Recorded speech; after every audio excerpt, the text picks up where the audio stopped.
Ladies and gentlemen, my name is Nick from MitigateStress.com. In this video, we're going to be talking about the recovery routine. We got daily walks, trigger point, correct, hot baths, naps. I'm going to write the rest as we talk.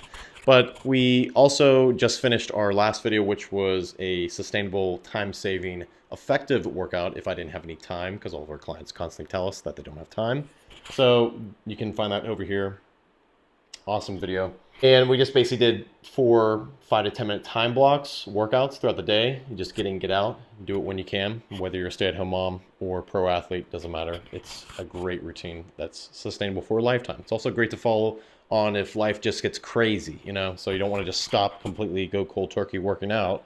You always want to have this as some type of lifestyle, right? That's the goal. You want to implement these daily habits. So the recovery routine is no different in the sense that you can do it for the rest of your life. You can fall back on it. If you're a powerlifter, bodybuilder, you can use it as a deload week. If you're a stay-at-home mom who's just got jacked up cortisol levels, you can use that to lower your cortisol, yada, yada, yada, right? So we got daily walks as the first part. That is 60 to 90 minutes every day. It's going to seem like a lot of time for all this, 3 to 4 hours. If you don't got time, 1 to 2 hours, that's fine. But this is all just relaxing stuff that you can stack other habits with as well. So pay attention. This is a great video. Wait till the end because there's a lot to talk about. We also have our free CDR routine if you want to just go jump right into our 3 hours worth of content, in-depth training. It's free on our website, MitigateStress.com. You're not over-training. You're most likely under-recovering. That's what people are missing in their toolbox. Fitness, health, right? And that is a recovery routine. That's why we're giving you a little snippet here, but we can't share obviously over 3 hours worth of content on YouTube. So pay attention. Let's get started. Again, we talked about daily walks, 60 to 90 minutes a day. It's not how much you walk. It does help to walk more, but more importantly, is it about how you walk, how efficiently you walk, and if your walking gait mechanics are becoming better, more optimized, right? We like functional patterns. We like other people like MoveMed, OKF, stuff like that. And we also do some things ourselves as well. We kind of just blend everything in well. We just do what works, see what works. Big fans of functional patterns though. Again, so we are going to have our paid program as well, not just the free to CDR routine. We're going to have our paid walking guide. It might be like $30, $50, something like that. And depends how long it takes to make, right? And yeah, stay on the lookout for that because we're going to go into a lot of detail in here. Basically, I'm going to give you a little snippet. Stand tall. You want to create space, most importantly, in that abdominal cavity between the ribs and the hips. A lot of people just let their ribs kind of just sit and sink into their hips, their pelvis. So you want to get that nice and tall, create space, but you don't want to create unnecessary tension, for example, in your neck or your trap. So get your shoulders up and out, but don't tense up your traps or your neck. Your jaw should be nice and level. You should be looking into the horizon, nice and tall. You're breathing through the ribs, 360 expansion like a fish with gills. A lot of people kind of don't understand that, but basically it just means don't breathe through the belly, don't breathe through the neck, breathe through the ribs because that's where the lungs are. So the other thing is too, we're going to get nice and tall, back up, chest up. We're not going to be pointing the chest out so much. We're not flailing out. We're just getting taller, right? We just want to get out of our own body's way. Also keep the feet, knees, and hips pointed in a linear trajectory, linear fashion, straight. Basically, you could say like hip width apart railroad tracks. Because the thing is, a lot of people think, oh, well, I just have wide hips. I got to shift my hips back and back. No, that means you need to get taller and you have to have optimal rotation and a nice stride length as well. You got to go at a decent pace and you want to make sure that you're breathing slowly. You want to kind of let the walk mechanically allow you to breathe because that's what's going to happen with the rotation. It's going to help your lungs to breathe more efficiently, more relaxed. All right, so now let's go to trigger point plus correct. We talk about trigger point all the time, but really when we say trigger pointing, you kind of have to have corrective exercises followed up right after. We prefer. You don't really have to, but it does seem to help in my experience. Some people just like to separate them on different days. But I like to do that because trigger pointing, yes, it does hit the software, but if you did trigger pointing alone, you most likely would just revert back to your basic settings, right? So if you add the corrective exercise, that's like basically overlapping the software, you're rewriting it, and you're focused and hopefully you're intentional with how you're doing these corrective exercises, and they are translating to better, more optimal biomechanical function, gait mechanics. So that's 30 to 60 minutes a day. We have the free CDR routine where you can go into that, again, more detail. Hot bath, again, we have a whole video on that right here. Nathan will put the box there. Hot bath, there's a lot we can talk about with this. So real quick, if you want to just do like a basic muscle soak with magnesium, apple cider vinegar, some clay, some sea salt if you want, that's great. That's effective. You need that heat. That's going to help with so much with recovery. Now, if you do more of the hot lymphatic baths, that's more like 30 to 90 minutes plus. You got to make sure whatever bath you do that you hydrate before, during, and after. That is so essential because there's a good chance, especially if you don't have a lot of body fat on you, that you could, one, pass out, be very dehydrated, super dangerously dehydrated I've been before. So you got to have, there's a disclaimer with this. You got to be very cautious. You got to be very prepared. 105 to 110 max is the heat that I like to stay at according to Agenus's recommendations. And also having a solvent formula or a lubrication formula during the hot bath or slightly before the hot bath. That is very effective. We'll put a video here or a recipe, or we'll just put the recipe down below, something like that, whatever. Now this one is called Alter Your Stress Response or Your Reaction. You have to ask yourself, when a stressful situation occurs in your life, is it really worth your health? Because sometimes we just think of a more virtuous level, more mental, kind of metaphysical level, whereas reacting poorly to certain situations is more than just a virtue. It's most definitely a controller of your entire health on a systemic level, because it elevates your adrenaline, your cortisol, sometimes up to 24 hours or more a week. And sometimes people can't even get out of that elevated adrenaline state. Their stress hormones go through the roof. So alter your stress response, reduce it, eliminate it if you can. I'm actually getting better once I took it seriously and once I kind of gave myself a reason and a reward. One, I'll look better, I'll look healthier, I'll look more masculine because I'll have my crap together, because I'm not going to react, because I'm doing it for my health. And it's not just for my health, it's for the health of others too, because other people can feel your energy, other people react to your reactions, and they feel stressed and they feel threatened. So we have to be very cognizant of others as well and be very aware and present. And this is one of, honestly, this should be number one. But we got to get you guys moving. That seems to just help mentality just as much, honestly. Number 5 is going to be naps, daily naps for sure. Again, this is a serious recovery routine.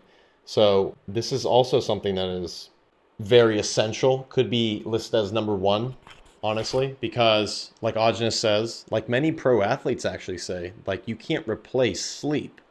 So why wouldn't you incorporate daily on top of your already 6 to 8 hours of sleep a night? Why wouldn't you add more quality sleep throughout the day? So the best time to do it would be after a workout, maybe before a workout even, after a stressful event. If you feel tired during midday, take a nap. You don't have to feel like, oh, I gotta get my hormones checked. Yeah, you probably do, but just take the nap. Your body's telling you something for a reason. Take your nap until you heal and keep taking your naps. And that can be 10 to 60 minutes. That's all. It doesn't have to be 2 hours, but I'll tell you what, if your body tells you 2 hours, then listen to it, because it's definitely smarter than you think. But sometimes we do lose that intuitive capabilities that our body innately has, obviously through chemicals, toxicity, or our senses get dull. Daily naps, 10 to 60 minutes. I also like to combine it with red light, so RL, red light therapy. I do one on my face, sometimes one on my stomach. Just don't go too long, you get a burn. Number 6 is going to be daily fats, high quality fats. Now, if you're a vegan, if you're a vegetarian, if you're carnivore, whatever, no matter what diet I was on, vegan, vegetarian, carnivore, I always made sure that I didn't cook my fats. That's just a universal rule. Do not cook your fats. If you're a vegan, make sure you get plenty of saturated fats, lots of coconut products. Sometimes it's kind of not ideal if you live in winter, because I do believe that your microbiome is specific to your environment 100%. This is why I don't believe being a vegetarian in the winter climate. Just makes no sense. It's impossible. So daily fats, saturated fats. But again, if you're a vegan, go somewhere tropical. It's more acceptable there. Eat some raw dairy if you can, some high quality fats, saturated fats. Coconut oil is good, coconut meat. I think red palm oil is pretty good. But also cacao butter, that's awesome. Ideally, if you can get some grass-fed unsalted butter, ghee is pretty good, but again, I like to keep my fats raw, because fats lower cortisol. Everyone is so focused on carbs and protein, and they're like low fat, low fat, low fat. just go to our raw fat blog. I don't want to get on a tangent here because our raw fat blog, we have over 10,000 words. And we go into the debunking of modern fat phobia, we could call it, right? So go down below, fat blog, a lot of good information there. This is something that we need to make a very in-depth video on because this is just getting ridiculous. Everyone is becoming fat phobic from this fear from the internet that they're going to have a heart attack, and that's just not the case. Number 7 is going to be supplements. Now we also have light and environment to talk about. So supplements would be L-theanine is a good one. I like the Pure brand. Phosphatidylcholine or phosphatidylserine, I believe. Let's not check that one out because I'm not quite sure which one I'm talking about. But both those, I believe, are actually anti-cortisol. Just do your research on those. Again, this is not medical advice. I'm not a doctor. Don't claim to be. Don't want to be. I got this liposomal GABA, L-theanine, and phosphatidylcholine. This stuff is the bomb. I took it today. I don't feel as much as our magnesium, but it's palatable. It's tangible. I can feel it. So very effective. I didn't even show you guys what company this was. This was Quicksilver Scientific. And I don't have an affiliate code with them, but I think I'm going to test it out a little bit more, and I'm going to get an affiliate code and get you guys to pay me for promoting that because that's bomb stuff. But those are cortisol reducing subs. Rhodiola rosea is a good one too. Ashwagandha is good, but I've heard sometimes it can mess up people's circadian rhythms. So also, the most important would be magnesium. We sell magnesium. We make the world's best magnesium bicarbonate. We 100% believe in our product. That is one of the most important essential supplements that you should start with. And then next would be some form of shilajit. We sell a liquid shilajit and a resin shilajit. Then we also sell a magnesium spray. A little QVC action going with MitigateStress.com. So this is our magnesium bicarbonate suspended in water. It's the only real natural form of magnesium that should be in our water supply. But thanks to modern industrialization and acid rain, etc., it is not. So this is our shilajit liquid. It tastes pretty gnarly, but this stuff is no lie. I love it. Just chase it down with something. It is super effective. And of course, our resin, super high quality. And don't forget the magnesium spray with hydrosols, no essential oils, so it's very gentle on the skin. And it seems to eliminate a lot of that magnesium burn from other brands that we've tried. This is why we came out with our own. So that's our magnesium shilajit lineup. That is something that you're going to want to use every day as supplements for stress, because shilajit and magnesium both have been shown to reduce calcification in the soft tissue, which is basically stiffening us up and very dangerous for our health as well. And shilajit just provides over 70 some carbon bonded trace minerals, and magnesium is the master mineral, more of a macro mineral with potassium bicarbonate, sodium as well in there as a nice balance, right? Cofactors.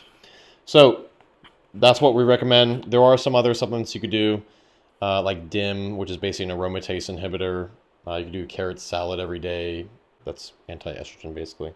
That works. But let's go to number 8, which is going to be light. So we talked about trigger pointing and doing red light or napping with red light.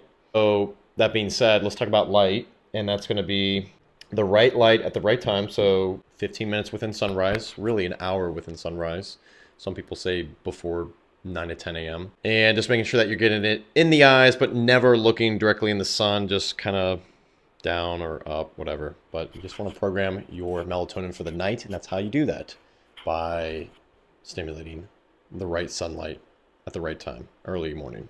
And that's going to help release your cortisol in the morning, which is what you want. And that's going to help release, again, melatonin at night, which is super anti-cortisol in the long run. We're going to go straight into number 9, which is basically environment, or EMF, we'll say. So I have a Blue Shield watch. Man, I feel like I am on QVC.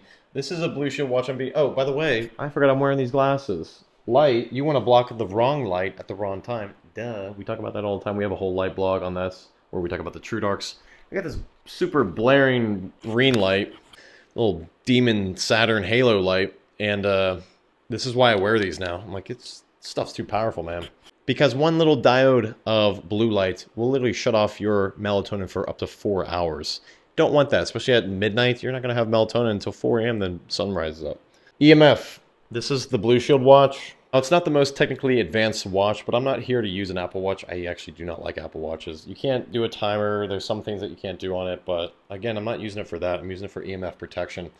And it's something that I can't really say that I've noticed results for, because you could say it's just placebo, you know. But I trust the research. We have a whole in-depth EMF blog, because it's not about blocking EMFs. It's about creating specific algorithms that your body is more attuned to, just like nature, different frequencies. It's not always just like we say in the blog, where it's like water dripping constantly in a faucet, that constant annoying peening.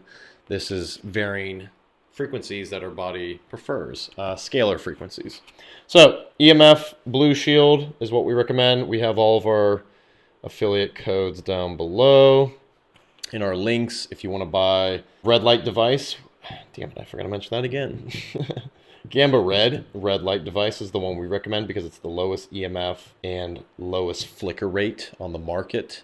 And that's important because you don't want flicker, you want stress relief. You don't want to create more stress. That's a whole nother topic, is flicker. Again, light blog. But also you want to be able to put the red light on your body, because the efficacy of the red light is within 0 to 6 inches. Anything beyond that, which is what other red light brands tell you to use, is not effective. It starts 90% of the light will just bounce off the body, the skin.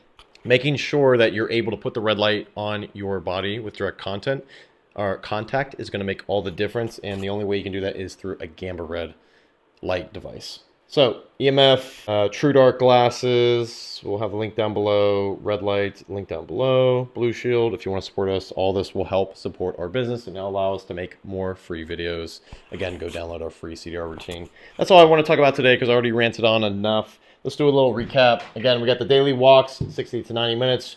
Trigger pointing and correctives, 30 to 60 minutes. Daily hot bath, or 3 times a week if you're going 30 to 90 minutes or longer. Making sure that you got the right solvent formula, hydration before, during, and after, or else you will have issues. Altering your stress response, reactivity, daily naps, red light, daily fats. Make sure you get enough raw, saturated, grass-fed fats in, or if you're vegan, red palm oil, which is just has a lot of vitamin E. That's why it's still monounsaturated, I believe. But coconut oil, coconut cream, coconut products in general. And supplements, our magnesium bicarbonate, our magnesium spray, Shilajit. I have that other company I was talking about, GABA, L-theanine, something. And light, modifying your light, right light at the right time, and having red light at night, having True Darks when you're working on your computer, or you have this crazy demonic light pointing at you, and EMF, Blue Shield, the watch. All right, see you on the next video, guys. If you got any questions, you know where to find us. Please share this video with anyone that you know is suffering from a lot of things, stress, cortisol, terminal illness.